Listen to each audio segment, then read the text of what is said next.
It's my privilege and honor to be here and moderating this discussion with just excellent, esteemed panelists that are joining me here on stage. They really don't need any introduction. You all know who they are, but I will give just a brief blurb about each of them before we kick off here. To my left and most immediately is Mr. John Dean. John Dean served as counsel to President Nixon from 1970 to 1973. He's currently a CNN news contributor, analyst, and author. Looking forward to talking with him about the threats that he's seen both historically and today. We're also joined by Sarah Matthews. Sarah Matthews served as Deputy Press Secretary to President Trump, resigning, of course, after the January 6th attack on the U.S. Capitol, and later testifying about the events both in the lead-up and on that day before the January 6th committee. And finally, on the left end of the panel, Ms. Olivia Troye. Olivia Troye served as Special Advisor to Vice President Mike Pence for Homeland Security and Counterterrorism from 2018 to 2020. The title of this panel is, as Norm mentioned, Experiencing the Threat Firsthand. And I'll invite each of them to deliver sort of introductory remarks. But the reason that they are here on this panel today is because they have seen very tangibly and in a tactical sense what it means when we say the autocratic threat has both presented itself in very real ways. In some ways, this is not an academic, in a lot of ways, in most ways, it's not an academic exercise. This is something that happens in meetings, in the ways that the branches of our government interact, the executive agencies between the president and particularly the Department of Justice. And so we'll unpack the different ways that threat has manifested itself both in recent years, but also in years past. And so with that, Mr. Dean, I'll kick it over to you to turn off and just introductory remarks about the threats that you've seen and the moment that we are in today. Thank you, Heath. Michael Cohn, who is with us today, was kind enough to usher me to the corner here. Michael, stand up and wave at the crowd. And as Michael brought me up here, I noticed there are two pianos, and I said to Michael, we only sing under oath.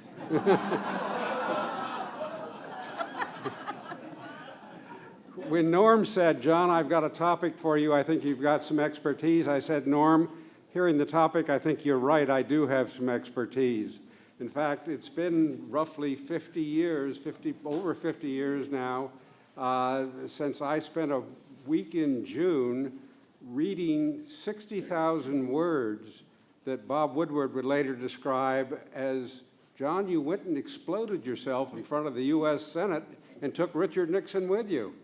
I don't have 8 hours this morning, but I've got to tell you, to put it all in a nutshell, I could talk about abuses of power, wiretapping, bugging, various activities of the Nixon administration. But I must say also that when I analyze all that testimony, which I have done in the recent past, and looked at the Trump presidency, I must say that Nixon today, to me, looks like a choir boy. It is a whole different lens I look at him through. I didn't really understand either my president or my colleagues in the light of authoritarianism until almost 30-some years later, when I was asked by a friend to analyze what was happening with the religious right. The late Senator Barry Goldwater, who I've known for years because his son and I were roommates in secondary school and prep school, and he said, John, my dad's getting bored. I said, why don't you and he work on a book together? I think he'd really enjoy that. Senator thought it was a great idea. I started on it. I said, Senator, as I started to look at the subject matter, I said, I've got a great title. It's a play on your book, but we'll call it Conservatives Without Conscience. And also, my publisher liked the idea because at that era, we didn't call people authoritarians. That was somewhat impolite for the general press. Today, that certainly is a topic that everybody should understand. When I took a deep dive into the subject, I discovered that academics had been on this subject since post-World War II. As Ruth well knows, they really break down into two categories. Initially, psychologists studied the authoritarian personality. Starting in the mid-40s, they began examining who these people were. A lot of Freudian psychology involved in the early days, but as time went on, got much more scientific in the analysis, and they came up with really a couple categories that I think are quite striking. They have people, the general followers, who are the great mass of people, and we'll talk about the numbers of those in just a minute, that are called right-wing authoritarians. I happen to work on that book with a man who'd spent his life doing nothing but studying right-wing authoritarian personalities. He had been testing them for decades. A man named Robert Altemeyer, who is recently deceased. But he started me down that road, and what's interesting is to look at the right-wing authoritarian personality as well as the more later group that was emerged through scientific study, which are called the social dominators. And then there's a third group where they test with having both traits of the authoritarian personality follower as well as the leader. A very unique group, a very troublesome group. But when Donald Trump came down the escalator, I quickly recognized, first of all, in Donald, but also in what I drew from literally hundreds of different studies, the traits of these people. And they're typically men, the followers. They're dominating personalities. They oppose equality. They're desirous of personal power. They're amoral. They're intimidating and bullying. They're faintly hedonistic. They're vengeful, pitiless, exploitive, manipulative. Now, these aren't names that social science puts on them. These are names that through interviews they volunteer and repeatedly show is a part of their disposition. They're dishonest, they'll cheat to win, they're highly prejudiced, they're mean-spirited, they're militant, they're nationalistic.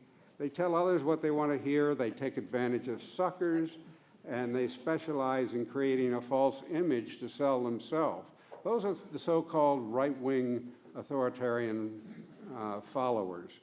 I read you the leaders. The followers are both men and women. They're submissive to authority. They're aggressive on behalf of the authority they believe in. They're very conventional figures. They're often highly religious. They have moderate to little education. They trust untrustworthy authorities. They're prejudiced. They are actually the definition of prejudice. They are mean-spirited, narrow-minded, and intolerant, bullies also, zealous, dogmatic, uncritical towards their chosen authority, hypocritical, inconsistent and contradictory in their beliefs, prone to panic easily, moralistic, strict disciplinarians, severely punitive. So excuse me for reading you the leaders first, which are the men, the domineering personalities, and the followers who are very submissive. The most unique group I found in this are those that social science has named the double high. They test high on both scores. These are the people I labeled in the book conservative without conscience. So I would do another book. Bob Altemeyer, as I say, helped me tremendously with that. So as the 2020 election approached, I went to Bob and I said, Bob, we really need to get that information in front of people because they don't really understand who Donald Trump is or who the people are that believe in him. So I did a second book, and the core of this book is really a poll done by Monmouth University and their polling institute. It's frightening.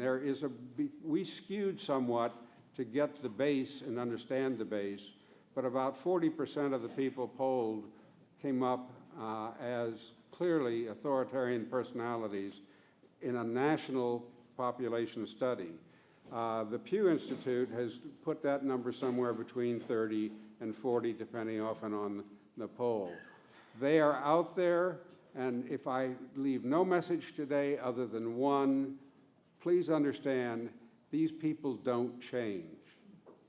A few on the fringe don't want to be who they are, but once they discover who they are, they can justify in multiple ways why they believe what they believe. Their inconsistencies become very apparent, but they are who they are. The good news is there are more of us than there are of them. So as Maya said, voting is the answer. Thank you, John. I think that is good grounding in the traits and characteristics that you look for in these leaders and the followers. Olivia, I want to go to you next. I mean, you were in the room when these threats sort of unfolded more recently. Do you recognize the traits that John is speaking about? How did they manifest themselves in the Department of Homeland Security and elsewhere? And how do you see this playing out in the next administration if Trump is successful? Yeah, well, first I just want to say that it's very lonely when you're outside of the room now and you're not part of that group, and I'm sure that Sarah has felt this along the way, but I have to tell you that I walked into this room and I saw so many familiar faces, and it really felt like I walked into a family reunion, so thank you for that. It was helpful. And I say that because, whenever it gets, difficult and challenging at times with everything that's going on in the world, it's important to remember that people like you in this room and all of you in the audience and people on this panel are there with you in the trenches. And I think that's something to not lose sight of as we kind of continue to face this movement. To Heath's question, I think one of the things that I think has been concerning to me, especially more recently with all the headlines and everything that's going on, and rightly so, there's just a lot going on right now in our country and in the political scene right now. But I will say is just how much a lot of people seem to have memory hold what happened in those 4 years under Donald Trump during his first administration. And I think that one of the important things that we need to be looking at is looking at the policies of agendas like Project 2025, and you look at that, and you look, from my perspective, I look at the Homeland Security space, and I think back about what did immigration look like under Donald Trump? And yes, this is a hot topic right now that we debate politically, and it's in the headlines, but under Donald Trump, I was in those meetings, in those policy-making meetings, and what they meant by immigration was a very extreme form of it. And when I hear John Dean mention things like prejudice and how they view things, I want you all to know that that is deeply seated in a lot of the leaders that surrounded people like Donald Trump. These are the people that were enacting these policies. Whether you saw the horror of the child separation policy, I was in that meeting. I was in the room when they said, we don't know, we've lost track of where the parents are. That was one of the most horrifying meetings I started my tenure in when I entered the White House and the National Security Council. And the response to that was like, oh, well, they'll figure it out. Well, I think there are legal ramifications. There are actually health consequences and long-term effects that we're doing to these people. Is that who we want to be as America, where we don't have compassionate empathy about why these people are trying to come to America because they're chasing that American dream? And when I look at that scenario, I think about all the other things where they talked about the judicial process. And when they said, yeah, we're going to try this effort on this policy, and somebody, the lawyers in the room and the other people in the room that were public servants or national security people would say, no, you can't do that. That's actually not legal. That's actually not within our authority. And their response was, so let them sue us. Let them sue us and let the system catch up to us. And by then, we'll have already enacted numerous things that could damage the system, break the system, and overwhelm it.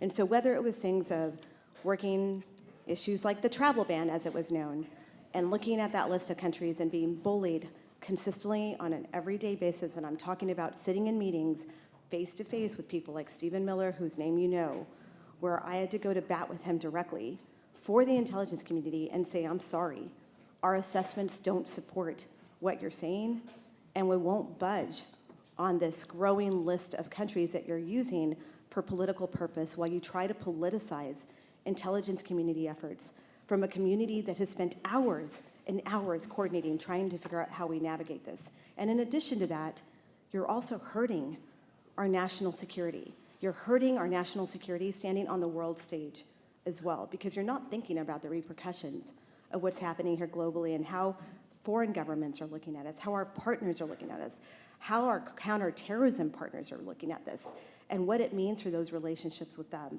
And so that's just one piece of it when it comes to immigration. I could go on and I could talk about what happened during COVID. I could talk about how they looked at the FDA, how they bullied the doctors, how they bullied Dr. Fauci, how they bullied Dr. Hahn, who, by the way, was a long-time cancer-leading doctor specialist who had to really hold the line, and who, by the way, would sometimes post things publicly from the agency to get a notice that there was going to be a meeting, because that was the way he would guarantee that they wouldn't undermine him.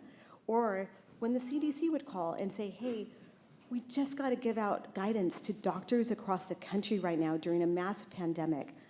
Can they rewash the gowns? When can we get the washing of the gowns, hospital gowns out? Can we do that? And it was no. It was like, we have to put it through a process where people like Russ Vought, who's one of the main people behind Project 2025, has to be able to approve things. It's got to go through them. I don't know about you, but what the hell does OMB have to do with medicine? What does it have to do with science in that world, right? Like, so for these people to be the final approving authority for things where there are people with decades of experience that are working on this, I think is something to be taken seriously and to be very concerned about, because that's what the system looks like. And when you don't do the bidding, you get pushed out. And so that executive order, we've talked about this, Sarah and I have talked about this, the personnel executive order, Schedule F as it was referred to in 2020 and in the aftermath of it, it is written into their plans. It's how they plan to purge the federal government. They plan to purge government service. That order was real. I saw the draft. I saw it because my own boss warned me about it and said, just keep your head down. We'll try to keep you safe. I know you're like just committed to the mission. I don't know how to explain what it feels like to be like, keep your head down. Is that what I'm supposed to do? What message did that send to other people who are watching this happening? What message are other officers learning from that when it's, okay, I need to keep my head down? And that, I think, is one aspect that we need to remember. While we say the system will hold, and we say there are good people that are they're gonna hold the line for us next time, I think the concern here is that you have to understand that the fear really started to grow among the ranks. And also, it's how do you survive in a system like this when they're purging everyone, and what's to come? And how do you face up to that fear? And how do you look at your own family and say, how do I provide for my own family while I'm facing these consequences? And where is the choice? Where is my moral choice? And how do I navigate this on a greater scale? And I think when you think about it from that perspective, it's very real. Like, we are all human beings trying to navigate this. And I think that's what's important to remember, is that, like, no, we should be reminding people what's really at stake here, because that system may not hold, because at the end of the day, they bully people, they will move you out of the way, and also people will fall in line. That is just a nature of this thing. That is human nature. It is fear. It's how that works. I'm looking at Ruth right here, who talks a lot about this, and she has explained so incredibly eloquently how this process works. And I'm just telling you, as someone who lived it firsthand and in the aftermath, that it started then. And this is just an ongoing continuation of it. Thanks, Olivia. I think your comments underscore the fact that, yeah.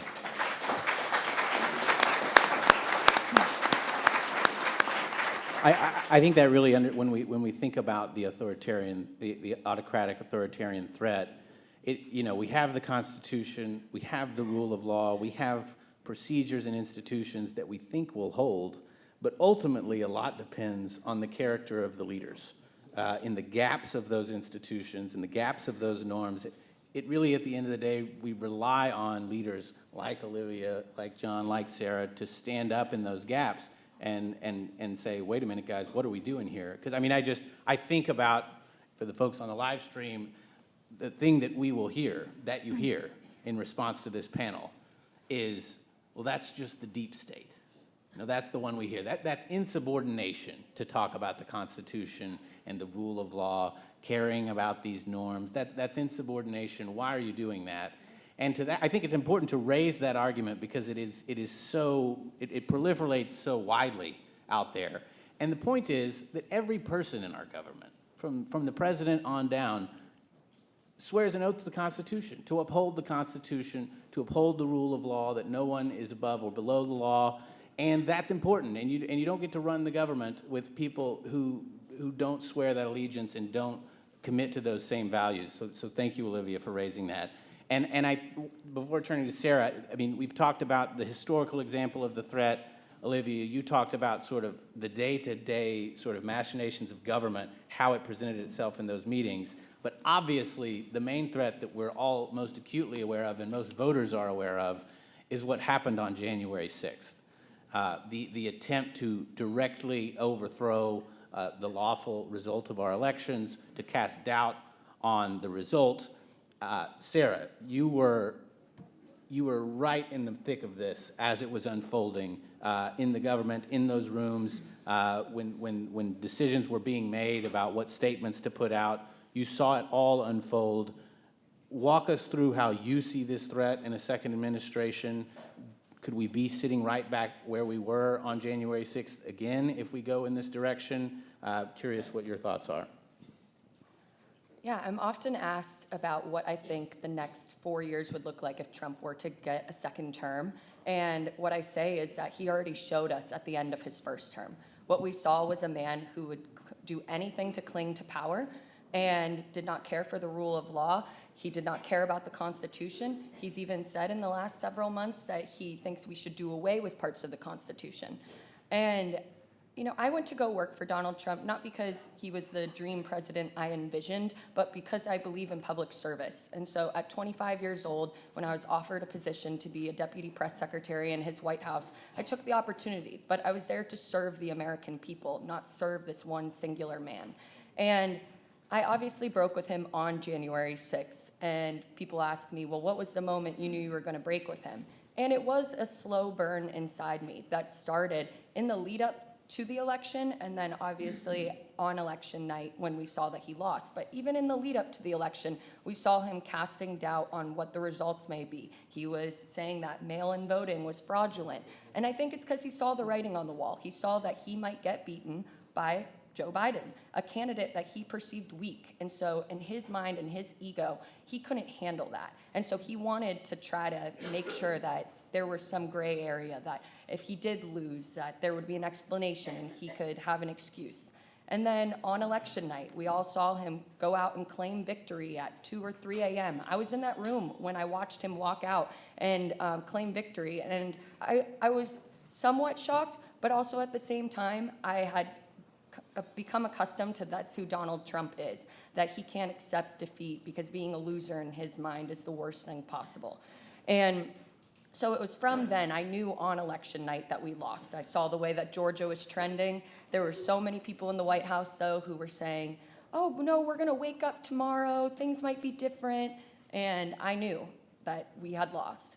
And I wanted to stay on board until the end of his first term because that was my obligation. I felt a duty to my boss at the time, who was the press secretary. And obviously that became untenable when January 6th happened. And my job as a spokesperson for him was to defend everything he said or did, all of the policies. And I was there because I supported majority of the policies. Did I defend things that he said and tweets that he sent that maybe I wasn't the most proud of? Yes, but it was his name on the door, and that was the job I signed up for. But I knew that on January 6th, I would have to walk into the White House gates the next day and defend everything we saw. And what I saw was a man who had his staff pleading with him to call off the rioters, wanting them to leave the Capitol. And he didn't lift a finger because he was enjoying it. And to me, that was indefensible. And so I knew that I had lost faith in him and I could not do my job. And so I resigned that evening. And then when the January 6th committee came knocking on my door, I agreed to testify and tell the truth about what I saw. And it's scary because I think back to during the aftermath of the election, there were a lot of advisors to him who were telling him the truth, that he had lost and there was zero evidence to support his election fraud claims. And guess what he did? He stopped listening to those people, tuned them out, and started listening to people who would tell him what he wanted to hear. And that's where he started embracing the conspiracy theories that then went on to radicalize the rioters who stormed the Capitol on January 6th. They would not have been there that day if it were not for Donald Trump. And so it does scare me in a second Trump term to think about who will be staffing him. You're not going to have people like Olivia Troye who push back and say, no, we can't do that. You're just going to have sycophants who will do and say whatever he wants. And as Olivia noted, he wants to fire tens of thousands of civil servants to install these Trump loyalists to carry out his mission. And I think you will see him pursue policies that he wasn't able to get away with during a first term, such as family separation. You'll probably see them try to enact that again. He'll pull us out of NATO, something he debated doing during the first term but got pushed back on. And so that is what the threat of a second Trump term is, and why I'm so scared, because I don't think you're going to have him surrounded by people of good character who will help curb his worst instincts. It's just going to be a bunch of yes men and women.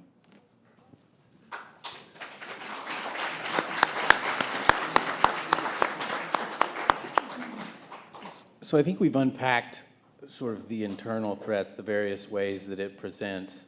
I want to now shift to sort of the external threat, because at the end of the day, the only reason a lot of this presents is because there is some wellspring of support democratically for what they are proposing out there in the electorate.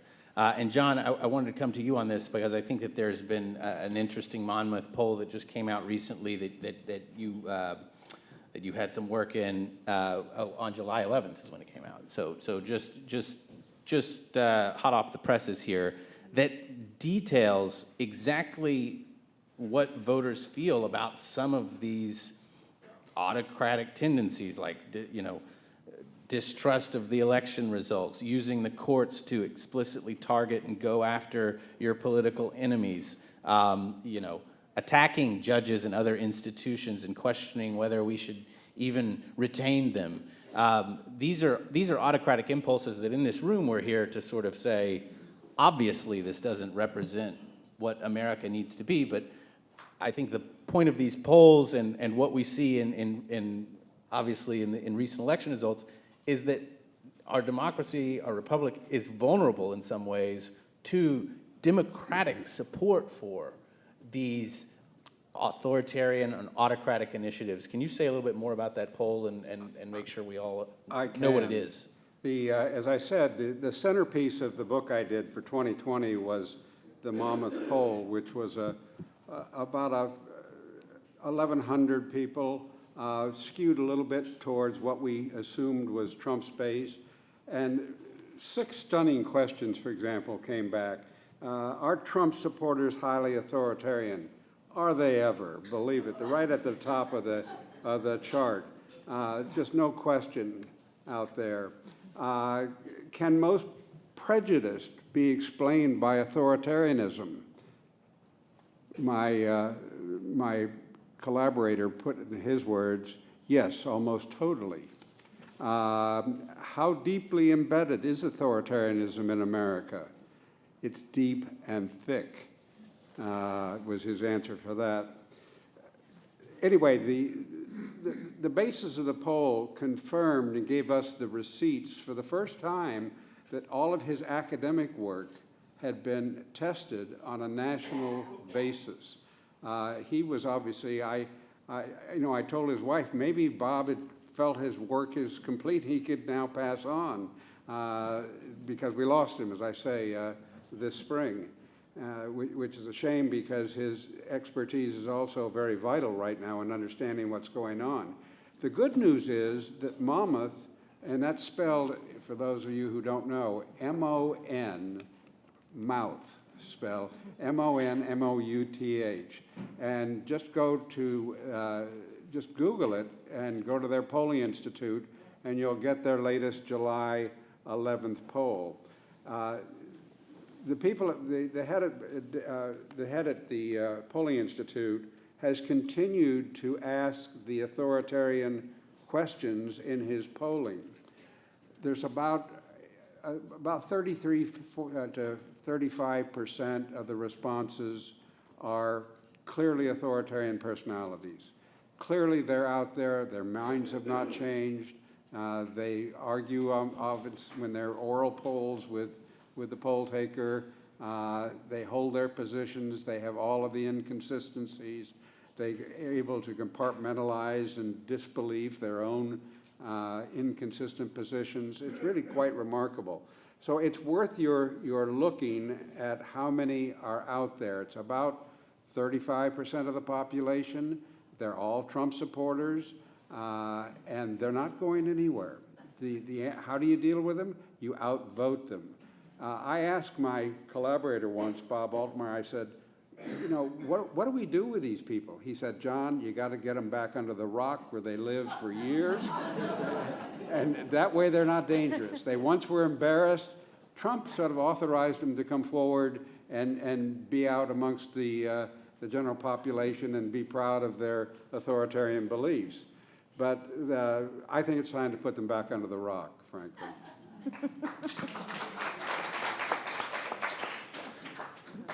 Sarah Olivia, I want to go to you next on this. You know, the fact is, whether they're under the rock or not, they're going to vote. Yes, they will. They will vote. We will vote, and at the end of the day, the result will be what it is. And just in the interest of doing all that we can, because I think in many ways, the core fundamental commitments of the country are in doubt and on the ballot. It increasingly, not just in the presidential election, but in all sorts of elections throughout the country. I'm curious, as conservatives who were of this movement in these rooms, you know, as recently as 8 years ago, how did we lose the plot so greatly? And how can we reconnect with those voters, Trump voters, to help them understand that this is not just, you know, canceling a speaker on a college campus, right? That, you know, conservatives have long had frustrations with what they would have called authoritarian tendencies, what got labeled that way in very left-wing spaces, for instance. And I think, this is my view, I'm curious to hear what you say, I think it has caused the Republican voter, conservative voter, to be desensitized to some degree to the threat that presents within their own henhouse. And I'm just curious, what are the things that, is there anything that we can say, or is John right, where it's just like, we just need to turn out our own people and have more than them? I'm just curious if there's anything more that we can do in these rooms to make the case and start to sway people away from the direction that they've been led. Sarah, do you want to start with that one? Yeah, I think that there's a lot of factors as how we ended up with Donald Trump. And I think about, you know, just a couple years back when Mitt Romney was framed as this bad guy in the media and by Democrats. I believe it was Joe Biden said that Mitt Romney was going to lock Black Americans up in chains. I mean, we're talking about Mitt Romney. And so that caused, I think, Republicans then to feel like they've been villainized for their beliefs. And so then when someone like Donald Trump came along and made them feel seen, and he talked about grievances that they felt, that's, I think, kind of how we got to where we're at. And so it does worry me in the sense of how do we change their minds. I think there are some people who we're not going to ever change. And Donald Trump obviously has a strong base that is going to turn out to vote for him. If you thought they weren't going to turn out after the attempted assassination, now they're definitely going to be there at the polls and be motivated. And so I do feel some hope now with the change of ticket in the Democratic Party. I feel an energy that I haven't felt in a long time, where I feel hopeful. And I think that people are excited about having new options rather than what they were presented with in 2020. And especially for me, someone who's a younger voter, I can feel it among the younger generations, younger millennials, Gen Z, and they will turn out. And I don't think that they were going to for Joe Biden. And even if they think he's a good man, they just weren't excited about their options. And so that does give me hope. And then I think something that Olivia noted earlier is really important, is how much people have memory hold the 4 years of Trump's first term. And so just reminding people of that chaos, those voters who maybe are on the fence about Donald Trump, who think, I liked some of the policies, but I'm not necessarily comfortable with his character. We need to be reminding them about who Trump is. And I think something that's really benefited Trump is when he got kicked off Twitter. That was the best thing that ever happened to him. Because remember Trump's tweets and how much media coverage they would get. And it would be, I had to defend a lot of those crazy tweets. So I remember it very well. And I had to work on a lot of the policy based on the tweets, just to be clear. That was stressful. Those tweets would throw off our whole media plan for that day.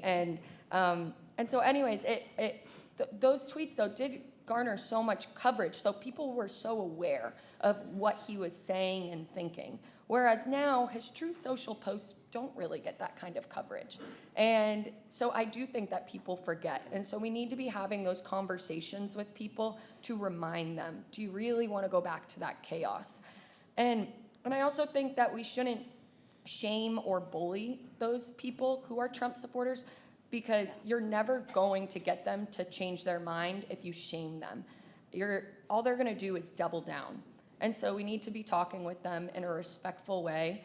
And hopefully, I think, with the combination of people being energized by the new change in ticket and those on-the-fence voters, whether you want to call them Nikki Haley voters, independents, whatever you want to call them, I do think that when Donald Trump is back in the forefront of their minds in these next 3.5 months, they'll think to themselves, I don't want to go back to this. I don't want to deal with this again. So I do think that there is hope, but as John noted too, it's going to require people turning out to vote, and that's the only way that we can ensure and defeat this threat of Donald Trump. Olivia, anything to add? Look, I would just say, I think, as someone who I feel like grew up in the Republican Party, and I started my career very early on at the Republican National Committee, I think that movement was always there. But they were the outcasts of the movement in conservatism. We knew it was there.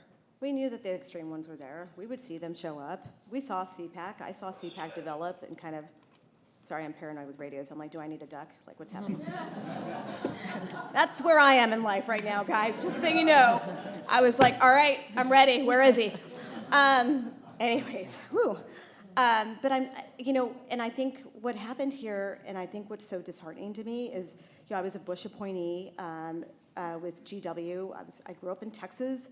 I grew up in a conservative family in West Texas, and I was a very proud Texan to have a president in the White House from Texas and a Republican, and I got to meet his family and his wife, and it was just a different type of Republican, right? It was you may not agree with some of the policies that were enacted in the Bush administration, but there was mutual respect. There was mutual respect and integrity that they had. I mean, we don't, you see John McCain, do you remember him in that moment? I'll never forget that, the Obama moment, where he was like, the ladies trying to bait him into some sort of racist trope, and he says, no, ma'am, we don't do that. I can't think of anyone right now in the Senate that would actually stand up and do that and write the course for the party. And so I think, what's happened here, what is really disheartening to see is that this movement that used to be kind of in the corner and then sort of kind of gained traction with the Tea Party, no offense to the Tea Party people here, but or the people that used to subscribe to it, I think the problem is that they found a home. They found someone that they were able to sort of manipulate into this message. And then they used all these distortions of what conservatism really is and what Reagan really stood for in the end. And so now, you're watching it play out, right? I think about Ronald Reagan all the time. I spend a lot of time looking at the Lincoln Memorial because I live in DC. I have conversations with Abe and say, what happened? go wrong. I think about myself and I'm like, okay, what were you part of it? What role did I play? What was I doing? Was I part of this? And did I not have the self-reflection to realize that I was enabling this thing? I mean, I'm sure we've all done that, right? We're all looking at each other like, I mean, you just heard Sarah, she was like, I was doing the tweets, I had to defend that. And I'm like, so it was you when I walked into that meeting. But you know, I think I'm saying this and I say it in a light way, but like, we're able to have these conversations now and come together. And I think what Sarah said is important. I think it's important to remember that these people have been lied to extensively, repeatedly, over and over again. The power of disinformation is real, right? I mean, when I go through, and I'm gonna keep bringing up Project 2025 because I'm just very sort of, just very concerned about it because I've read that document over and over, unfortunately. And I see what they say, the way they talk about it, it really bothers me at the core because they use Reagan as a cloak throughout it. They use traditional conservatism as a cloak. And they kind of distort it and navigate it in such a way where as like sane, actual conservatives who are out there are watching this and I'm like, okay, well that's one way to flip the script on it. But when I look at Charlie Dent, I don't see someone like that in that document and what he would say about some of these things, right? Like, I mean, and so I think that is kind of the self-reflection that I've been doing and kind of figure out, like, what do we do? How do we right the ship?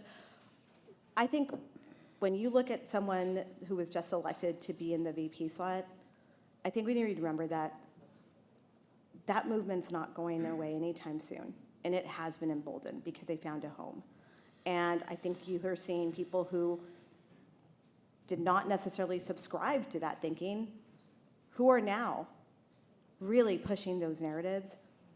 And, you know, when you look at someone like that and their age and how young they are, that's the future of where this is going.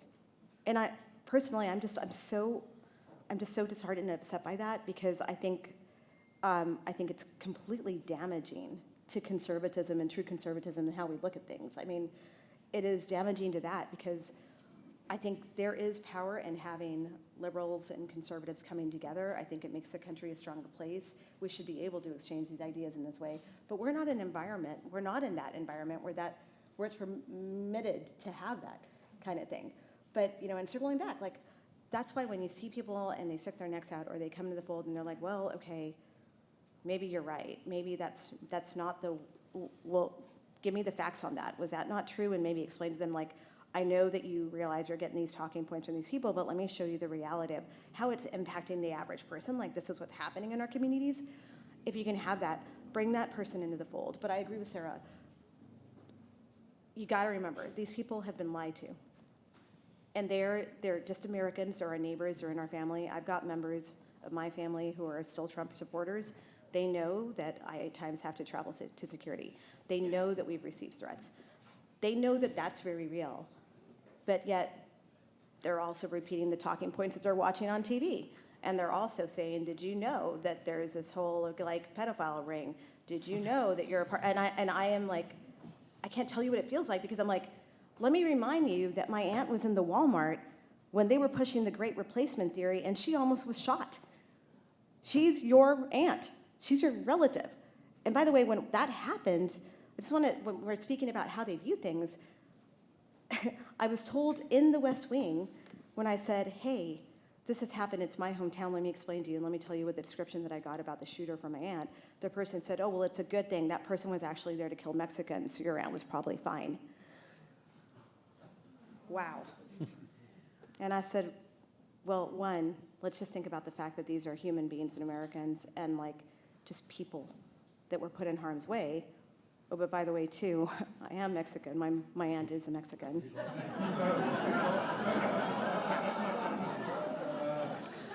So there's that. I just wanted to add something else really quick that Olivia noted, which was back to Project 2025, and we're going to keep talking about it because I think that when you look at the polling, when you explain to voters what Project 2025 entails, it's hugely unpopular. And that is why Donald Trump is distancing himself from it. There's no bigger tell than that he is trying to create that distance between him and the people who are behind it. But the thing is, Donald Trump's fingerprints are all over it. The people who drafted it are people that worked in his first administration who are still Trump loyalists and will go on to probably be in senior roles in a second Trump administration. So don't be fooled when he says, Yeah. oh, I don't know anything about this. Clearly, his campaign aides got to him. Congrats to his campaign managers for convincing him to be on message about this and telling him to distance himself and say he doesn't know anything about it.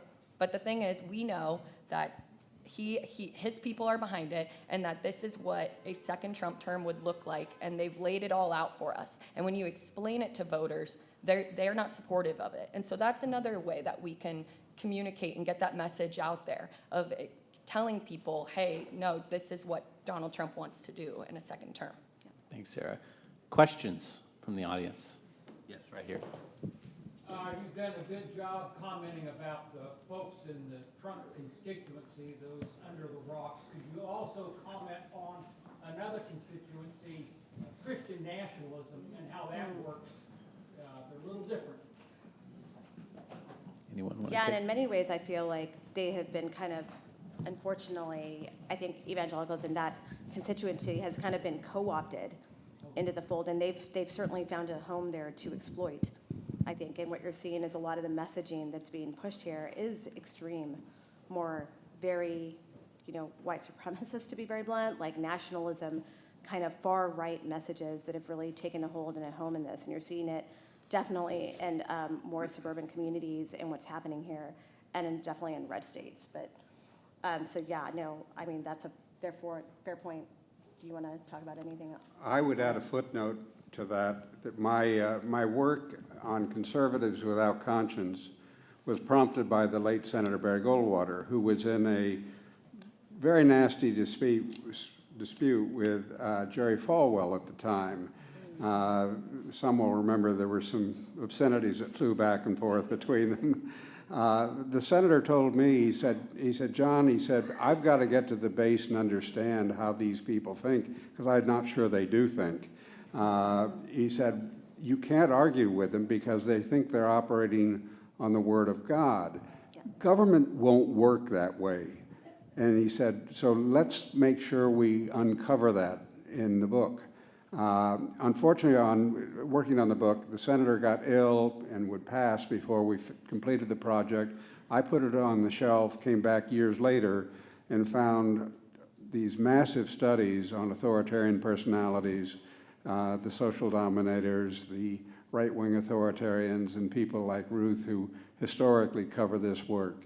And so we do have answers, and they're not good answers other than, as I say, for voting purposes, for ruling purposes, they have to be outvoted. The only thing I'll add on this one, I mean, just from a personal perspective, I mean, I grew up in East Texas, Christian, Baptist, went to church every Sunday. I mean, my community, that was the kind of community I grew up in. And to hear Republicans, conservatives, and Christians talking about what we really need to do is graft religion onto the government and make our national identity a Christian identity is fundamentally un-American, but it's also un-Christian.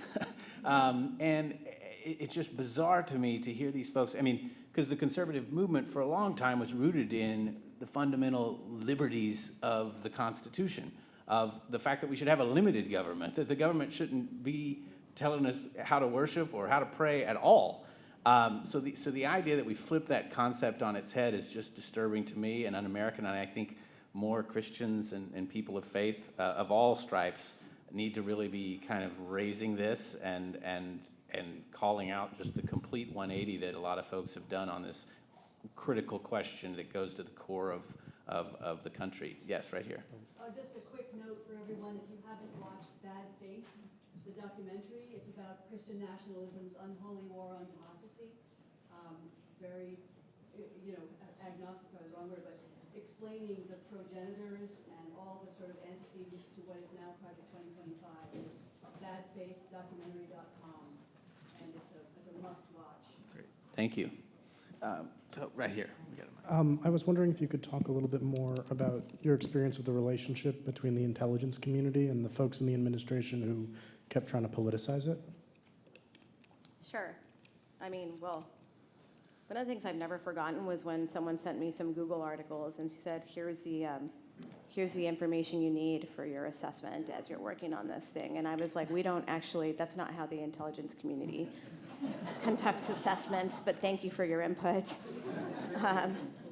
And I made sure to put that in writing in case it ever came back up. So somebody, I forget the reporter that does really good FOIAs, but go and dig that up. I think it's Jason Leopold, I'm not sure, but I'm sure that's out there somewhere. But I think a lot of it was when it didn't fit their narrative, and it's certainly we face this issue on, especially when it came to domestic terrorism. That was one thing that was very challenging for many of us, is that they did not want the reporting or what we were seeing to get out there because it was unfortunately counterproductive to the administration. It was counterproductive to say, hey, by the way, the shooter in Texas, he espoused a great replacement theory. He was inspired by the Christchurch shooter. There's a connection there. It was, I have to be honest, it was very hard for me when I had to go in the first times when the person was sending the threats to the media. I remember he was sending those bomb devices to the different networks and to Democratic leaders. And I had to go in and say, by the way, this person's been to a lot of Trump rallies. He's got a lot of Trump paraphernalia in the van. It's a Trump supporter. Just facts, because the intelligence community just operates on facts. That was all I was doing. But I have to say that I had a reality check at that moment where I remember I was nervous walking down the hall to give that briefing, knowing that I was about to walk in and really sort of, I guess, bring truth to the situation that it was their doing that was enabling this, because it was the fake news narrative, right, that was happening. It was all the attacks on the media that were being put out. And so there was a lot of that happened. And then I will say, like, there was a moment when we looked at foreign interference in elections, or what was going on with Russia. And quite frankly, they didn't want to hear it. They didn't want the actual intelligence or what we were seeing or what was happening there. And look, one of my longtime mentors and bosses was fired for telling the truth in the Oval Office, while many others, by the way, stood there and watched it happen, and no one said a word. And that was incredibly disturbing, because he was then replaced with a loyalist who is still out there, who will make a return back into the picture, by the way. He is out there. He's one of the prominent leaders that will probably end up back in that community. So politicizing for the sake of feeding a political narrative, for someone like me who worked in this community for almost 20 years, under Obama, under Bush, under different administrations, I never saw anything like this until then. It was that strong of a bullying thing where we kind of had to hold a line. And then when we put out assessments, though, just to close this off, they would undermine it. They would go out publicly and undermine these findings for the intelligence community, because that's what they do. When it doesn't fit their narrative, they would undermine the intelligence community. And then they shifted. They would undermine the media, right? And then it shifted. They would undermine the health service, the CDC or the public health or HHS. That is sort of like how it shifted. Got time for one more. Oh, there we go. Yeah. First of all, Sarah and Olivia, I want to thank you for your courage and doing what you did.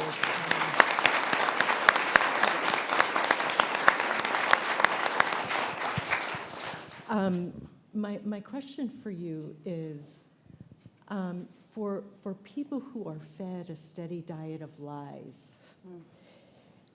what you've said is it's really important to educate people about Project 2025. How? How do we do that? How do we get to them? Is there a chance that there is a segment of that 35% of the population who will open their eyes and will see what's in front of them? So who will do that, and how will we do that? Yeah, I mean, Olivia noted this as well, having Trump supporters in her family who know the threats that she's experienced, and I'm in a similar position, grew up in a very conservative family, and have some loved ones who are still supportive of him. And I do think that, like I said earlier, I think it's gonna come down to convincing those on the fence voters more so than that base that Trump has such a hold on, that 35%. I don't know if we can change their minds in the next 3.5 months. That's a longer term goal because, as Olivia noted, this threat isn't going away. Even if Donald Trump is defeated in November, which it's going to be an uphill battle, let's be honest. It's going to be a really close election. But even if he is defeated, it's not like MAGA is going anywhere. So I think that that's going to be a longer thing that we're going to have to work toward. And I think detailing to them what Project 2025 entails is a good start on how we get there, and having those conversations with your friends, your coworkers, your neighbors, your loved ones, and calmly explaining it to them without villainizing them. Because that's the thing I see often sometimes in the media is that it's easy to write these people off, or as Hillary Clinton called Trump supporters, basket of deplorables. That's not an effective strategy, and so we need to be approaching them with more love and care, even if they aren't necessarily entitled to it. That's the truth, but I don't know if that core base of Trump supporters, if we're going to be able to get through to them in time for the election. I don't think so. So that's why we need to focus more on those folks in the middle, the people who I'm concerned are just going to sit on the couch, who aren't going to turn out to vote. It's getting them to understand the urgency of this threat and defeating it, and making sure that they show up and vote. But long term, there's a lot of work to be done to remedy everything that Trump has done.